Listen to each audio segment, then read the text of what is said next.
یک منبع از دادستانی ولایت ختلان به خبرگزاری آزیا پلوس خبر داد که تفتیشات پرونده جنایی علیه 3 گمانبر در کشتار پرسر و صدای خانواده محمدوف با تصدیق فکر عیبداری به دادگاه ولایت ختلان ارسال کرده شد. پرونده جنایتی روز 22 فوریه بعد تصدیق فکر عیبداری نسبت 3 ساکن نویه جیهون که در کشتار عائله محمدوف عیبدار میشوند به سود ارسال شد. محمد غیور حبیب الله و قیام الدین نصرالدینوف با ماده های 104 قسم 2 آدم کشی، 32 قسم 3، 104 قسم 2 سوءقصد به آدم کشی، 255 قصداً نیست و نابود یا ویران کردن مال و ملک و 244 دزدی و عدالت شرمت و همسر عائله قیام الدین نصرالدینوف با ماده 104 قسم 2 آدم کشی، 32 قسم 3، 104 قسم 2 سوءقصد به آدم کشی، 255 قصداً نیست و نابود یا ویران کردن مال و ملک عیبدار کرده می شوند.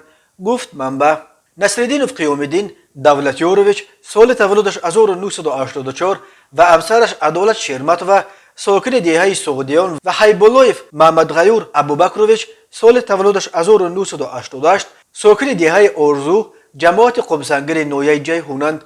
رستم میرزازاده رئیس دادگاه ولایت ختلان نیز به آزیا پلوس تصدیق کرد که پرونده مذکور به دادگاه ولایت وارد شده است و عین زمان در مرحله آموزش قرار دارد. پرونده را سودیه دادرس خسرو خالزاده بررسی خواهد کرد. یادآور می‌شویم که قبلا دادستانی ولایت ختلان ضمن نشست مطبوعاتی نهادشان از دستگیر شدن نفر سوم در این پرونده خبر داده بود. کشتار پرسر و صدای پدر عائله و 3 فرزند نابالغش شب 12 ایون سال 2021 رخ داده بود. اهل‌الدین محمدوف 39 ساله و 3 فرزند 8، 13 و 14 سالش به طور وحشیانه معتبر کشته شدند. منبع آزیا پلوس در مقامات حفظ حقوق که با رفت تفتیشات شناس بود خبر داد که نفر سوم همسر یکی از دستگیر شده ها می باشد. این زن در آن شب حادثه همراه شوهرش بود است و وقتی شوهرش و رفیقش به محمدوف و فرزندانش معتبر حمله می کنند او با چراغ دستی روشنایی می کرده است. بعدا معلوم شده است که زن جبر دیده و یک فرزندش که زنده ماندند این زن را شناختند. کودک گفته است که وقتی مرا زدند من حالا هوشیار بودم و این زن مرا با پایش به تگ کراوات تیل داد.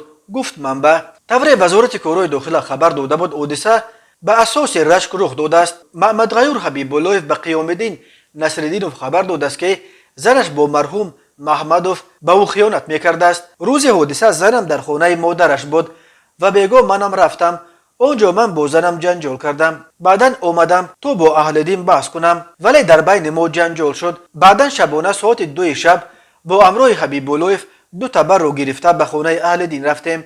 نقل میکند نصرالدینوف در نوار وزارت کارهای داخله. محمد غیور حبیب الله گفته‌های نصرالدینوف را تصدیق کرده علاوه میکند که آنها قبلا این جنایت را به نقشه گرفته بودند.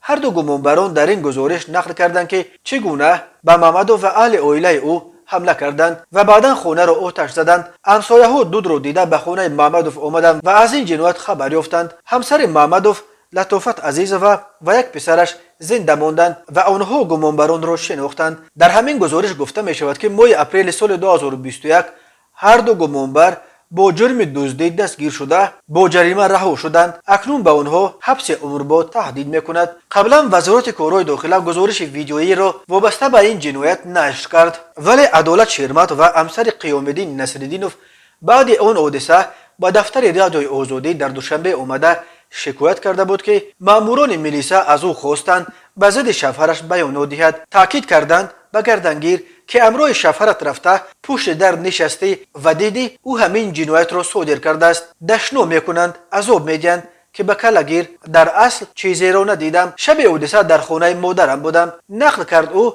در صحبت به آزادی. عدالت شرمت و گفت یک دفعه با شوهرم روبرو کردند. در بالای بینی و دهان و پایش پیلت و کوب است. کرتهش دریده و پر از خون بود. گفت من این کارو نکردم ولی عدالت شرمت و درباره اینکه آوازه ها درباره گوی با اهل‌الدین محمدوف مناسبت داشتن او سبب کشتار شده است در شکایتش به آزادی چیزی نگفت. قمری حیب الله و مادر گمانبر شونده دیگر محمد غیور خیبالایف به آزادی گفت به سبب تنگدستی نتوانست برای حمایت فرزندش ادوکات بگیرد، ولی یک بار او را دید. پسرم را دیدم، هر قدر پرسیدم میگوید چیزی نگوید. پس از رفتن شما باز مرا میزنند. پیوندان محمد غیور خیبالایف و قیامالدین نصرالدینوف ادعا داشتند که آنها شکنجه شدند و احتمال زیر فشار گناه را به گردن بگیرند.